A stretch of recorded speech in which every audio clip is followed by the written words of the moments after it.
ole hi kan muang hian hei tuna zai pol te hi ueme zai pol an lenga mo ti thaya mi mal ina la an zir nge ni te pon langa hei amaro cho hian la zirna hian hei alak an lak lo dun khop maya korombo thi an lo pen uluk na samai boxia hei dang dai ve ang reng khop maya tikhian korombo thi pen mol ma se a hla zir ta khian tui takin hian hla ki an zir tho ani mela mi mal ina hla an zir ani chon hei han ngai tua mai chon lo in ken ve deuh mai om ti te po ngai tu na chon lang theya amaro chu hei ngai tu na lian deuh pakhata chu ti hian a hla zir ten tui takin lan zira korombot pen ate hian tui takin korombot hin pen boka lela ma chon in khata thil ti ho ro rowa an mang tang kai thiam ang reng ti te pon ngai tu na kal thein kan ria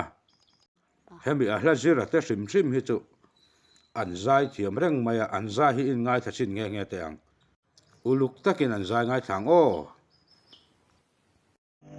Sabing an soi vang qua mai te parang apulai alo tiap tae or mai tona sutin mi vang qua qua yang lung quang lâu tin cần gai xin chian boan yang in san mu chi lâu tin zu nun war bao hun am ma ke trúc chuan dân ria chun ron a ba ge mi vang qua ven đằng xia lòng ngắm thấy lâu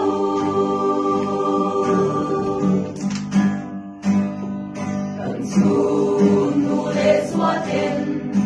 ôi mô hello vang zu du qua ven chi ma parang un lệ thấy na sulang hoy alam tuang ron chui ki le turin quan ven an ron soi ching le ta za thu chi lâu den zu nu